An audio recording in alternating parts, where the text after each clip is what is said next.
Folks, let's do number 8.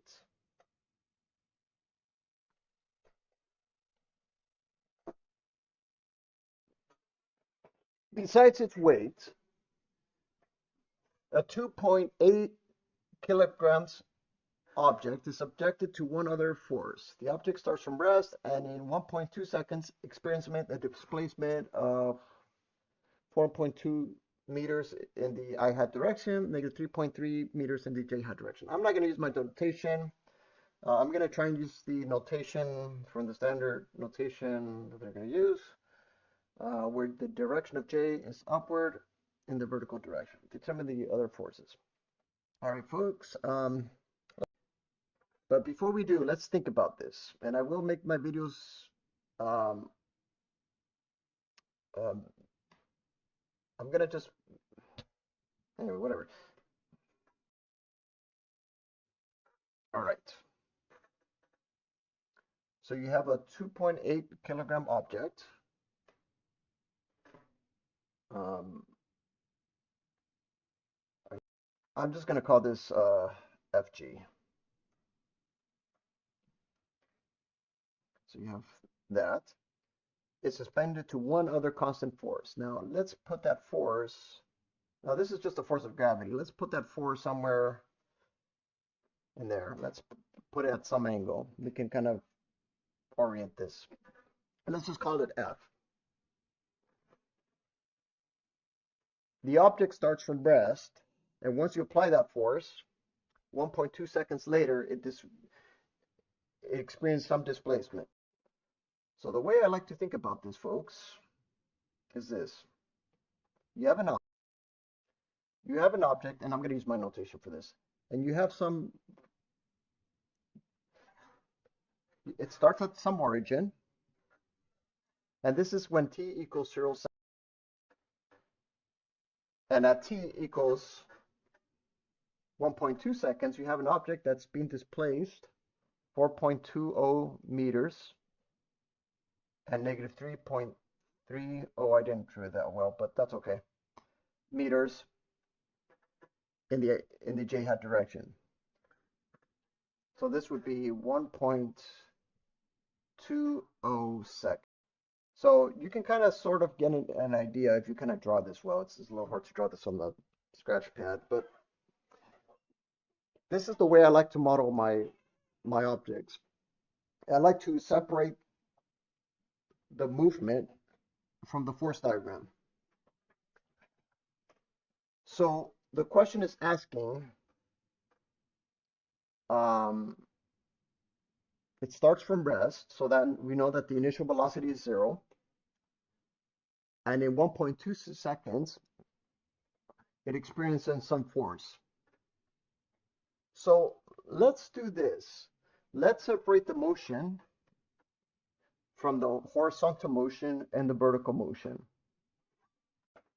But before we do, let's kind of get an idea of what is it that we're solving for. We're solving for the forces. I don't care about gravity just yet. I care about the overall force, net force of the whole scenario. So I'm going to call the sum of the forces in the x, and I'm just going to define this to be f of x. And I'm going to define this to be the sum of the forces in the y to be f of y, the overall net force. The acceleration of the object is depending on the force divided by the mass. Now, these are not the same variables. I'm just going to call it some arbitrary f. So once you have your A, the displacement of the object is going to be, in this case, since you don't really have an initial velocity, I'm just going to define this to be at squared over 2. And the same thing with change of y. This is going to be at squared over 2 in the y and the x direction, and then the y direction. So you have two forces. You have one, the acceleration in the x, and then you have the other one in the y. We don't know. Well, I guess there it is, folks. We do know what change of x is, don't we? We know that change of x is really just simply x being 4.20 meters and y being negative 3.30, and I wasn't really thinking that hard. I was just setting up the variables, meters. So for x, you're going to have the acceleration in the x, t squared over 2, and then you have the acceleration for the y. You have ay t squared over 2. So let's find the acceleration for each of those variables. Let's find the acceleration for ax and ay.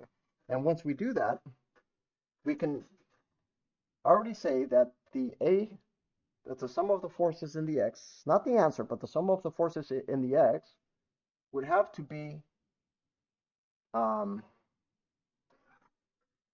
mass of the object, which is 2.8 kilograms, times ax. The sum of the forces in the y would have to be the mass of the object times ay. So let's solve. So let's rearrange the variables. Let's plug this in there. From there, you have ax being 5.83 meters per second square. And actually, I am showing a lot of more steps than usual, folks. So these videos are going to be longer than they usually are. So I'm just kind of trying a few things, folks.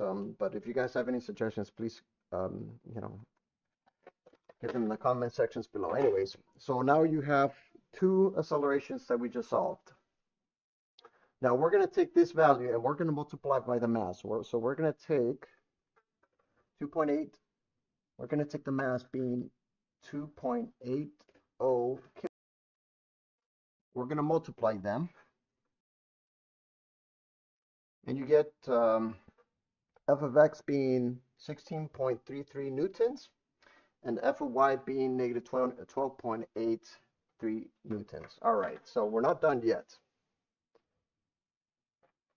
So now since we use some kinematic equations to find the acceleration for both of these, all we simply have to do is multiply by the mass. You get the forces, and once you get the forces, we can work this out. So the next step, folks, or if you think of in terms of steps, I don't really know, is I'm going to write the F being, and this is where you have to be careful. The answer is definitely going to be 16.33 newtons in the I hat direction. And we're going to add, not F of y. Now, this is where you have to be careful, folks, because this is the overall net force. And actually,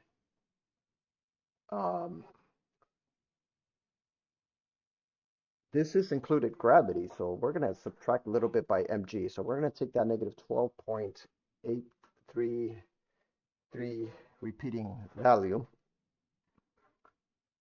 and we're going to add that to 2.80 kilograms times 9.8 meters per second squared. Make sure you add that because I'm not even going to bother to explain this, folks.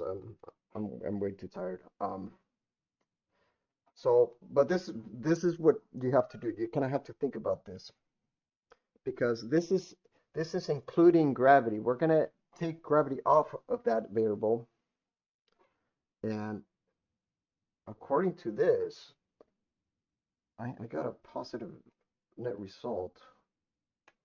I got 14.6 minus, what's mg? What's 2.8? Let me see what that is, just to verify.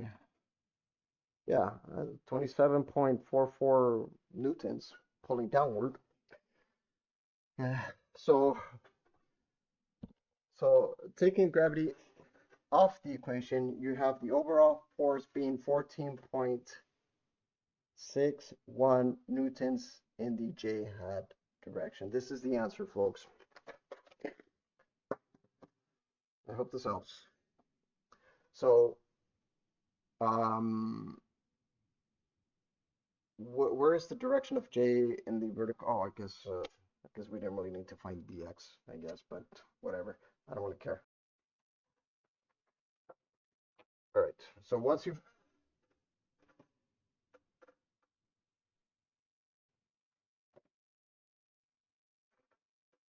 So once you solve this, folks, the answer here, the way they want, is 14.61 newtons. This is going to be the answer for number 8. All right, we're done. I hope this helps.